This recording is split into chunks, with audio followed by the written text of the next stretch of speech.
Hello everyone, कैसे हैं आप लोग। उम्मीद करता हूँ आप सभी लोग अच्छे ही होंगे। घूमना किसे अच्छा नहीं लगता। अगर मैं अपनी बात करूँ तो मुझे तो बहुत अच्छा लगता है। अब चाहे वो फ्रेंड्स के साथ हो या फिर फैमिली, घूमने का मज़ा ही अलग है। और बात हो जब शिमला जैसी जगह की तो मूड खुद ब खुद ही बन जाता है।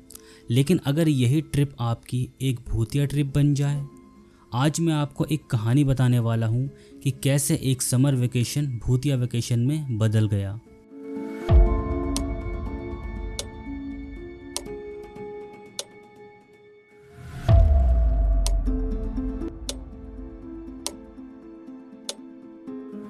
ये कहानी है दो लोगों की जो कि समर वेकेशन पर निकले थे, जिनमें से एक ने अपनी कहानी बताई। बात 2021 की है। ये गर्मियों का वक्त था। मैंने और मेरे दोस्त ने चंडीगढ़ से धर्मशाला, पालमपुर और बीर बिलिंग की यात्रा करने का प्लान बनाया।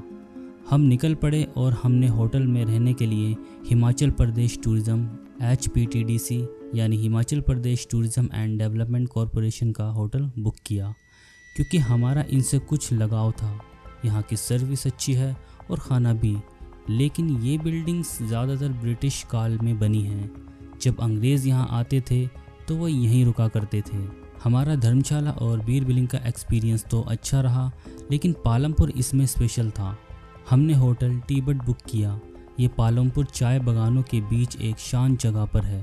होटल दिन के समय एक अच्छी जगह हो सकती है छुट्टी मनाने के लिए, लेकिन रात में बस यही एक अलग कहानी है। दिन में लगभग सब कुछ ठीक था। हमने दोपहर 2 बजे चेक इन किया। हमने रूम में बैग वगैरह रखे और रेस्टोरेंट में खाना खाया, और हम आसपास की जगहों पर घूमने के लिए निकल पड़े, जिसमें एक 1850 का चर्च भी था। हम वापस आए और अपने कमरे में आराम कर रहे थे। तभी मैंने एक अजीब सी चीज़ नोटिस की कि जैसे जैसे रात करीब आ रही थी, वैसे वैसे ही बराबर वाले रूम से शोर आता जा रहा था, और कॉरिडोर से भी कुछ शोर आ रहा था। ऐसा लग रहा था जैसे सारे होटल का फर्नीचर हमारे बराबर वाले रूम में शिफ्ट हो रहा हो।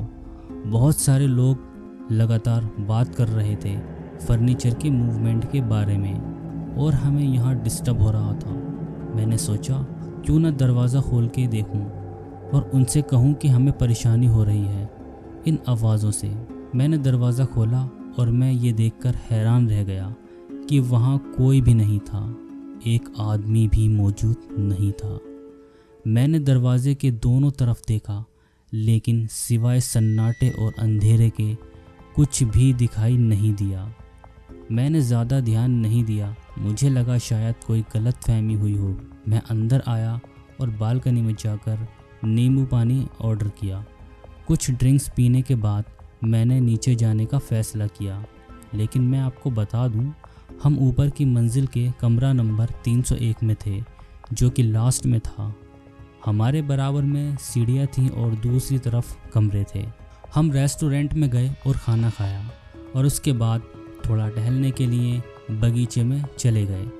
हमने देखा कि बहुत सारे टेबल पड़े हैं, एक के बाद एक, जैसे कॉन्फ्रेंस टेबल होता है, और उसके चारों तरफ कुर्सियाँ पड़ी थीं। जैसे ही हम उसके पास से गुजरते तो ऐसी आवाज़ें आती जैसे इन कुर्सियों पर लोग बैठे हों और बातें कर रहे हों। तभी स्टाफ का एक मेंबर हमारे पास आता है और कहता है कि सुरक्षा के कारणों की वजह से बगीचे में ज़्यादा दूर जाना मना है। हमने ज़्यादा ध्यान नहीं दिया और हम अपने रूम में चले गए। और अब हमारे रूम के बराबर वाले रूम से आवाज़ें और भी तेज़ हो रही थीं, जैसे कि किसी को नींद नहीं आ रही हो और वो फर्नीचर को इधर से उधर कर रहा हो। अब दीवार से खटखटाने की आवाज़ भी आने लगी, साथ ही वाइब्रेशन भी होने लगा, इतना कि छत पर लगा झूमर भी हिल रहा था। फिर हमारे दरवाजे पर किसी ने खटखटाया। मैंने पूछा कौन है, लेकिन कोई जवाब नहीं आया। फिर मैंने रेस्टोरेंट में फ़ोन किया कुछ पानी की बोतल मंगवाने के लिए, लेकिन फिर किसी ने दरवाज़ा खटखटाया और मैंने दरवाज़ा खोला, लेकिन वहाँ कोई नहीं था। ऐसा लगभग 5 बार हुआ, जब तक वो पानी लेकर नहीं आ गया। मैंने उससे इस बारे में पूछा। उसने कहा कि वो चेक करेगा और फिर जल्दी से चला गया। रात भर शोर की वजह से हमें नींद नहीं आई और हम जागते रहे।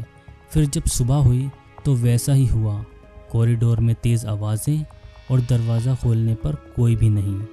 अब ये सब इतना अजीब था कि ना चाहकर भी आपको डर लगता है, लेकिन मैं अपने आप को डराना नहीं चाहता था क्योंकि मेरे साथ मेरा फ्रेंड भी था और मैं नहीं चाहता था कि उसे लगे कि मुझे डर लग रहा है, क्योंकि फिर वो भी डरने लगता। फिर मैंने पूरी तरह से शांति बनाए रखी और ना डरने का नाटक किया। फिर मैंने वहाँ से जल्द निकलने का सोचा और हम चेकआउट करने चले गए। लेकिन मेरे फ्रेंड ने मुझसे होटल मैनेजर से इन सब घटना के बारे में पूछने के लिए कहा कि पूरी रात हमें नींद नहीं आई। ज़्यादा कहने पर मैंने रिसेप्शन पर पेमेंट के दौरान मैनेजर से पूछा। उसी समय वहाँ मौजूद स्टाफ एक दूसरे को देखने लगा और फिर हमें देखने लगा, मानो कि इन्हें कुछ पता हो और ये हमसे कुछ छुपा रहे हों। फिर मैनेजर ने कहा, आपके बराबर वाला कमरा खाली है, उसमें कोई भी गेस्ट नहीं था, बल्कि वो पूरी मंजिल ही खाली थी, सिवाय आपके वहाँ कोई नहीं था। बस इतना सुनना था। फिर हमने एक दूसरे को देखा, मानो जैसे पैरों तले ज़मीन ही खिसक गई हो, और ये सब सदमे से कम नहीं लग रहा था। जब हम वहाँ से चल दिए तो स्टाफ ने फीडबैक तक नहीं मांगा।